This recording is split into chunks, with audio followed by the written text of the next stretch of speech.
Hello welcome friends, मेरा नाम है अभिषेक शर्मा। मैं हूं आपका ऑनलाइन ट्यूटर। सी लैंग्वेज के प्रोग्रामिंग ट्यूटोरियल में आपका स्वागत है और ये है लेसन नंबर 3, जिसमें हम सीखेंगे कुछ आगे फॉर्मूलाज। इससे पहले मैंने लेसन 1 और लेसन 2 बना के ऑलरेडी अपलोड कर दिया है। लेसन 1 में मैंने ये बताया था कि आप किस तरीके से सी लैंग्वेज, जो सी लैंग्वेज होता है उसके प्रोग्रामिंग को क्रिएट करने के लिए उसका जो सॉफ्टवेयर है टर्बो C++, वो आप किस तरीके से वेबसाइट से डाउनलोड कर सकते हैं और किस तरीके से पीसी में अपने इंस्टॉल कर सकते हैं। और जो सेकंड लेसन मैंने जो बनाया था उस पर मैंने ये बताया था कि आप किस तरीके से एक डेमो प्रोग्राम मतलब बना सकते हैं, किस तरीके से आप कोई भी टेक्स्ट मैसेज को प्रिंट करने के लिए प्रोग्राम क्रिएट कर सकते हैं। और जो आज मैं जो थर्ड लेसन है इसमें मैं आपको बताऊंगा कि आप किस तरीके से एक ऐसा प्रोग्राम या एक ऐसा सेंटेक्स तैयार कर सकते हैं जिससे आप कोई भी न्यूमेरिकल वैल्यू को सम, मल्टीप्लिकेशन या डिवाइड या सब्ट्रैक्ट कर सकें। तो आइए स्टार्ट करते हैं। सबसे पहले हम टर्बो C++ सॉफ्टवेयर को ओपन कर लेते हैं। ओपन करने के बाद यहाँ पे एक ब्लू कलर का पेज आ रहा है जो टर्बो C++ का होता है। इसमें हम प्रोग्राम को टाइप करेंगे। तो सबसे पहले हमें हेडर फाइल्स टाइप करने होते हैं। तो हेडर फाइल्स के लिए हम यहाँ पे टाइप करते हैं हैश इंक्लूड stdio.h का मतलब हेडर फाइल से है। उसके बाद सेकंड पे हम टाइप करेंगे हैश इंक्लूड, उसके बाद यहाँ पे लेस देन होता है। उसके बाद conio .h का मतलब हेडर फाइल और ग्रेटर देन का सिंबल। इन दोनों की अगर बात की जाए तो ये दोनों हेडर फाइल्स होती हैं। अगर अलग अलग की बात की जाए तो ऊपर वाला जो stdio.h है इसे हम कहते हैं standard input and output file, और जो नीचे होता है conio, इसका मतलब होता है console input and output header file. उसके बाद हम एंटर करके यहाँ पे हम टाइप करते हैं void main, उसके बाद ऐसा ब्रैकेट लगा लेते हैं, एंटर प्रेस करेंगे। उसके बाद यहाँ पे ओपन करली ब्रेस होता है और लास्ट में एक क्लोजिंग करली ब्रेस होता है। ओपन करली ब्रेस जो है वो ये डिफाइन करता है कि आपका प्रोग्राम इस करली ब्रेस के नीचे से स्टार्ट हुआ है यहाँ पे, और जो क्लोजिंग करली ब्रेस होता है वो ये बताता है यहाँ से ये प्रोग्राम क्लोज हो चुका है, प्रोग्राम खत्म हो चुका है। तो इसके अंदर ही हम उस प्रोग्राम को क्रिएट करेंगे। अब यहाँ पे हेडर फाइल के बाद जो करली ब्रेस है इसके नीचे अगर मान लीजिए मुझे कोई न्यूमेरिकल वैल्यू से रिलेटेड एक प्रोग्राम बनाना है तो मुझे दो डेटा टाइप्स के यूज मतलब करने होंगे। पहला जो डेटा टाइप्स है या तो इंटीजर, और जो सेकंड है डेटा टाइप्स वो है फ्लोट। तो इंटीजर और फ्लोट में क्या अंतर है वो मैं अभी आपको समझा दूंगा। पहले हम इंटीजर का यूज करते हैं। इंटीजर एक डेटा टाइप है, तो इंटीजर डेटा टाइप को हम इंटीजर नहीं लिखते हैं, हम यहाँ पे उसका शॉर्ट फॉर्म यूज करते हैं INT इंट लिखने के बाद अब इसका जो वैल्यू है वो न्यूमेरिकल वैल्यू पे ये काम करता है इंटीजर। अब इंटीजर न्यूमेरिकल वैल्यू पे जब काम करेगा तो हम न्यूमेरिकल वैल्यू डायरेक्ट नहीं लिख सकते, तो उसके लिए हमें कुछ चीज़ें चाहिए होंगी जिसे हम कहते हैं वेरिएबल्स। वेरिएबल्स हम हमेशा अल्फ़ाबेट के लिए अल्फ़ाबेट से यूज करते हैं। तो इंटीजर्स के साथ जो इंटीजर और डेटा टाइप्स है उसके साथ जो हम वेरिएबल्स लिखेंगे वो हम A से लेकर Z तक हम कुछ भी कैरेक्टर यूज कर सकते हैं। तो मैंने इंटीजर के बाद यहाँ पे लिखा वेरिएबल्स में A जैसे कि, और यहाँ पे हमने यहाँ पे इसे असाइन करा है कि A = 5 है, मतलब इंटीजर न्यूमेरिकल वैल्यू के लिए डेटा टाइप यूज करते हैं। और मैंने यहाँ लिखा कि A = 5, यहाँ पे जो A लिखा है ये 5 के बराबर है, कॉमा लगाया। अब मैंने इसके आगे एक दूसरा वेरिएबल टाइप करा B, और यहाँ पे हमने लिखा B = 10 है, मतलब 10 के बराबर है B, फिर कॉमा लगाएंगे। यहाँ पे हमने लिखा C, और C में हमें आंसर चाहिए। हम डायरेक्ट आंसर यहाँ पे नहीं लिखेंगे, हम चाहते हैं कि यहाँ पे एक फॉर्मूला फिट किया जाए जिसके अकॉर्डिंग आंसर 5 और 10 को जोड़ करके आए रिजल्ट।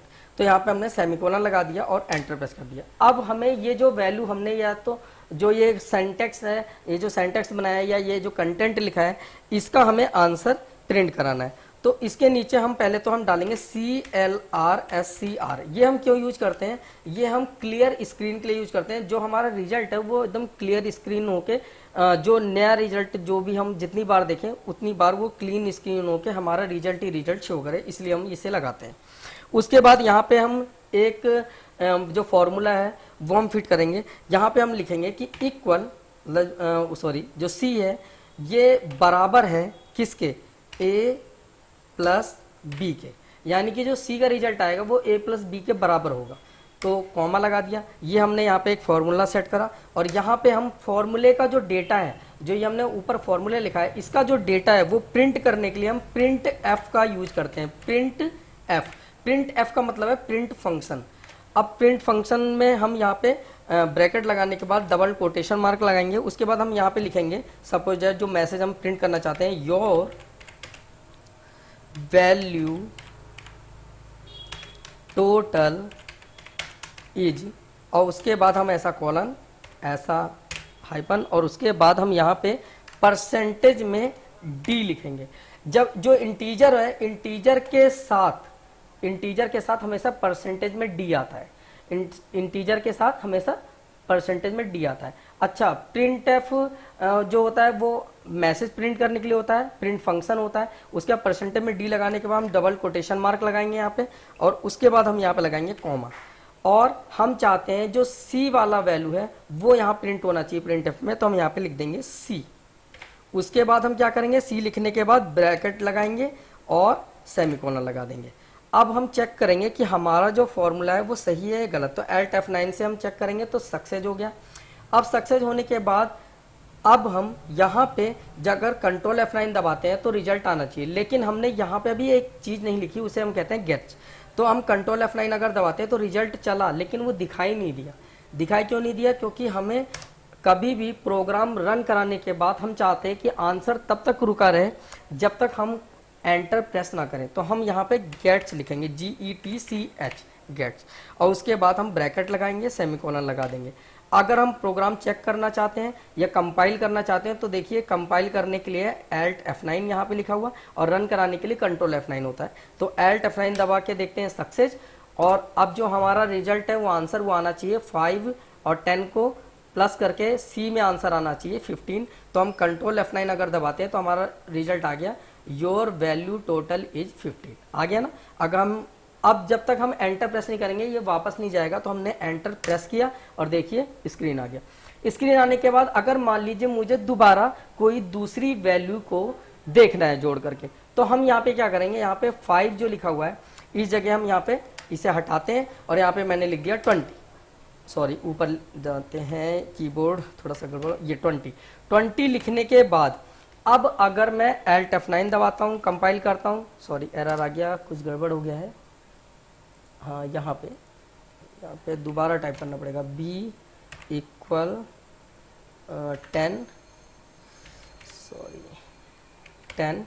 हाँ, अब देखिए A = 20 और B = 10। अब दोबारा हम देखते हैं एल्ट F9, सक्सेस हो गया। अब हमने यहाँ पे क्या करा, यहाँ पे 5 की जगह बस 20 कर दिया है। अब मैं कंट्रोल F9 दबाता हूँ तो देखिए आंसर आ गया 30। फिर एंटर करते हैं। अब इस तरीके से अगर मान लीजिए मुझे दोबारा रिजल्ट चेक करना है तो मैंने 10 की जगह यहाँ पे 10 हटाया, मैंने यहाँ पे कर दिया 50 लिख दिया। अब इसके बाद अगर हम एल्ट F9 दबाते हैं तो सही है सक्सेस, और 50 और 20 दोनों प्लस होके 70 होने चाहिए। तो कंट्रोल F9 से देखते हैं तो 70 आ रहा है। लेकिन इसमें एक दिक्कत है, एक परेशानी है कि हमें बार बार इंटीजर में जाके वैल्यू को चेंज करना पड़ रहा है। हम चाहते हैं कि हमें वैल्यू को चेंज ना करना पड़े और हमारा जो रिजल्ट है वो तुरंत आ जाए, आंसर आ जाए। हम वहाँ पे जहाँ पे हम कंट्रोल F9 से रन कराते हैं वहाँ हम वैल्यू को डाल सकें। तो उस जगह हमें क्या करना होगा, कुछ नहीं, बस सीधा सीधा हमें जो B = था ये हटाना होगा और यहाँ पे जो A = है ये भी हटाना होगा। अब हमने सीधा इंटीजर में वेरिएबल्स यहाँ पे सेट करा A, B और C, और यहाँ पे जो है CLR SCR के बाद हम एंटर प्रेस करके यहाँ पे कुछ चेंजेस करेंगे। यहाँ मैंने दोबारा लिखा प्रिंट F, प्रिंट फंक्शन और ब्रैकेट डबल कोटेशन मार्क, और हमने यहाँ पे डाला enter the any first numerical value, और उसके बाद हमने ऐसा लिखा बनाया, और उसके बाद यहाँ पे हमने क्या कहते हैं कोटेशन मार्क, ब्रैकेट बंद और सेमीकोलन एंटर। अब हमें जो हमने यहाँ पे लिखा print F enter the any first numerical value. अब हम ये चाहते हैं कि यहाँ पे जो न्यूमेरिकल वैल्यू डाला जाए वो ए में चला जाए। तो ए में डालने के लिए यहाँ पे हमें स्कैन एफ नाम से एक और फंक्शन की का यूज करना होगा, और स्कैन एफ किसी भी वैल्यू का एड्रेस को पास करता है। मतलब हम चाहते हैं कि जो भी प्रिंट एफ में पहले वाले में वैल्यू डाली जाए वो स्कैन एफ के थ्रू ए में चली जाए। तो स्कैन एफ लिखेंगे, स्कैन एफ की स्पेलिंग मैंने रॉन्ग लिख दिया है, SCAN स्कैन एफ। और यहाँ पे हमने लगाया परसेंटेज में डी, उसके सॉरी यहाँ पे पहले कोटेशन मार्क, परसेंटेज में डी, फिर कोटेशन मार्क, कॉमा, और यहाँ पे हम उसका एड्रेस को पास कराएंगे। एड्रेस को पास कराने के लिए परसेंटेज में डी कॉमा लगाने के बाद हम यहाँ पे एंड लिखेंगे। उसके बाद जिसमें हमें वैल्यू को पास कराना है, जैसे फर्स्ट की जो वैल्यू है वो हम चाहते हैं ए में जाए, तो यहाँ पे ये वाला ए यहाँ पे टाइप कर देंगे हम ऐसे।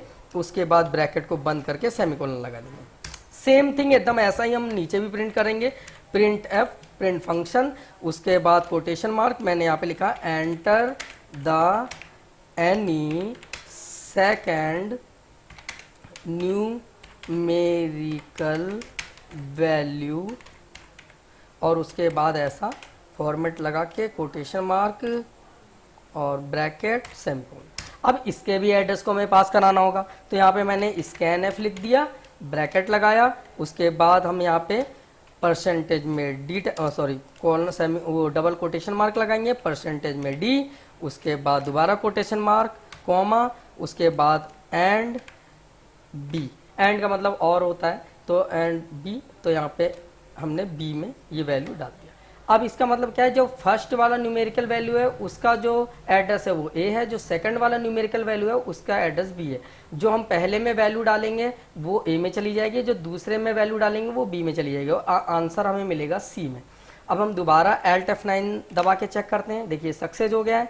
अब हम Ctrl F9 दबा के चेक करते हैं, तो यहाँ पे देखिए आ रहा है enter the any first numerical value. अब न्यूमेरिकल वैल्यू में मैंने पहली में डाला सपोज दैट 10 लिख दिया। अब 10 लिखे बाद एंटर प्रेस करते हैं, सॉरी गलत चला नहीं। और कभी अगर ऐसा प्रोग्राम ना चले तो आपको एक काम करना है, सिंपल सी चीज़ है, आपको इसे फाइल को सेव करना होगा। कभी कभी सेव नहीं करने से भी फाइल नहीं चलती है, तो इसे आप सेव कर लीजिएगा। तो मैंने यहाँ पे हम फाइल को सेव करते हैं पीसी के अंदर। मैंने यहाँ पे फाइल का नाम लिख दिया सपोज दैट वेब, और यहाँ पे हमने लिखा 03, क्योंकि मैंने इससे पहले दो पहले से प्रोग्राम बना रखे हैं, वेब 03 राइट ए प्रोग्राम 03.c।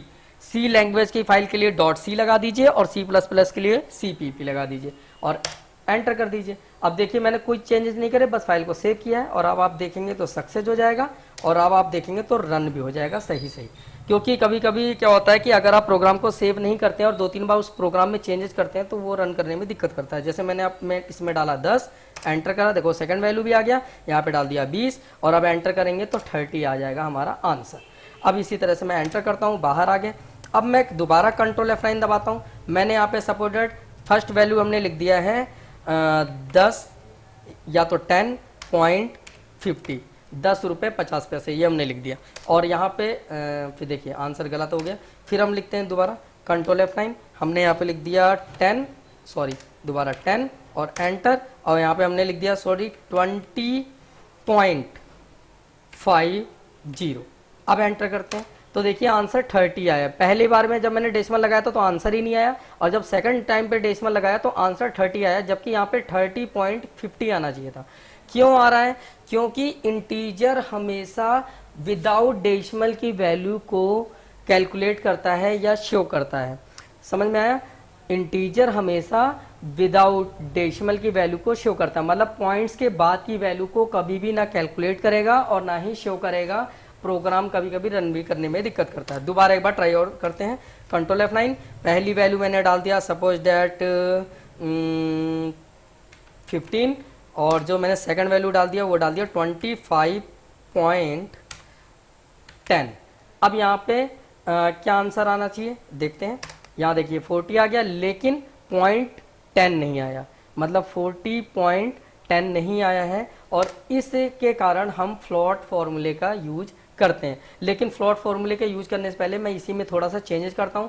यदि आपको अभी आप कोई भी चीज़ को सम कर पा रहे हैं तो सिंपल सी चीज़ है, जहां पे ये प्लस लगा हुआ है यहाँ पे आप प्लस की जगह अगर माइनस लगा देते हैं और फिर अगर आप Ctrl F9 दबाते हैं, अब देखते हैं क्या होता है। पहली वैल्यू है हमारी 20 और दूसरी वैल्यू है हमारे पास 5, तो यहाँ पे आंसर आएगा 15। देखिए आ गया ना।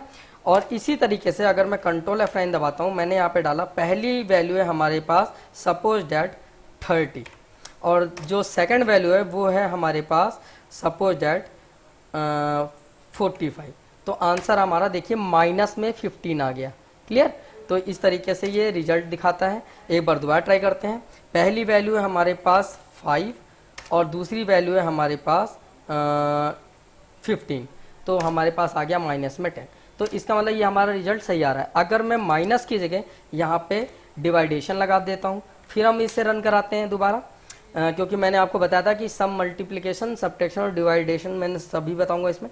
तो यहाँ पे डिवाइडेशन है, जैसे मैंने यहाँ पे डाल दिया 20, और यहाँ पे मैं सपोज 2 से करना चाहता हूँ डिवाइड, तो यहाँ पे 2 10 जा 20 आ गया। इसी तरीके से अगर मान लीजिए दोबारा देखते हैं, अगर मान लीजिए यहाँ पे 45 है और यहाँ पे मैं 5 डाल देता हूँ, तो एंटर करते हैं, 5 9 जा 45 आ गया रिजल्ट। तो इस तरीके से डिवाइडेशन भी चल रहा है। अब हम यहाँ पे चला देते हैं, सपोज डैट मल्टीप्लिकेशन के लिए हमें स्टार लगाना होगा। स्टार लगाने के बाद कंट्रोल F9 दबाएंगे। अब मान लीजिए मैंने यहाँ पे डाल दिया है सपोज डैट 10 और यहाँ पे मैंने डाल दिया 4, तो 10 4 जा 40 आ गया ना, या 4 10 जा 40 या 10 4 जा 40। तो इस तरीके से मल्टीप्लाई भी हो गया। अब मैं दोबारा एक बार आसान सा देखते हैं। यहाँ पे हमने डाला 2 और यहाँ पे हमने डाला 5, तो 2 5 जा 10 आ गया आंसर। तो इस तरीके से आपका मल्टीप्लिकेशन भी हो जाएगा। अब हमने देख लिया सम करके, मल्टीप्लाई करके, सब्ट्रैक्ट करके, डिवाइड करके। अब मैं उस चीज़ को वैल्यू बताता हूँ जो फ्लोट वाला, जो डेसिमल की वैल्यू पे भी काम करता है। तो उसके लिए हमें क्या करना होगा, यहाँ पे इंट है, इंट को हमें हटाना होगा, यहाँ पे हमें लिखना होगा फ्लोट। फ्लोट लिखने के बाद अब एक चीज हमें और ध्यान में देना है कि इंटीजर के साथ हमेशा परसेंटेज में डी काम करता है, लेकिन फ्लोट के साथ परसेंटेज में डी नहीं काम करता, यहाँ पे एफ काम करता है। तो जहाँ पे परसेंटेज में डी है वहाँ पे आप क्लिक करिए और इरेज करके उसे एफ लिख दीजिए, नहीं तो आंसर नहीं आएगा और फिर रिजल्ट में दिक्कत आएगी। परसेंटेज में एफ। दोबारा आप यहाँ पे देखिए, जो मल्टीप्लाई था उसे हम हटा करके प्लस कर देते हैं, क्योंकि मुझे ऐड में दिक्कत आ रही थी अभी। तो मैं देखते हैं चेक करके, मैंने देखा सक्सेस हो गया है। अब कंट्रोल F9। अब हम रिजल्ट देखते हैं वही वाला, जैसे मैंने यहाँ पे डाल दिया पहला 10.20, एंटर। देखिए आ गया आंसर, नीचे भी आ गया। अब यहाँ पे लिखते हैं 20.50। अब हमारा रिजल्ट आएगा 30.70, एंटर करते हैं।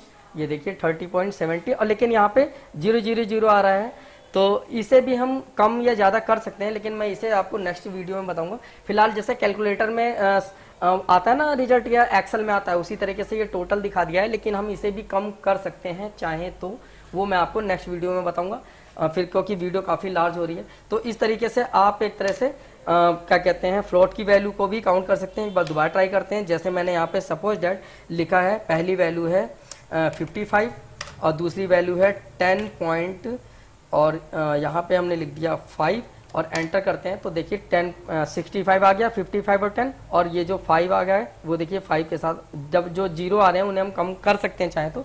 इस तरीके से फ्लोट की वैल्यू को हम कैलकुलेशन के साथ यूज कर सकते हैं, और इस तरीके से हम फॉर्मूले बना सकते हैं फ्लोट के साथ।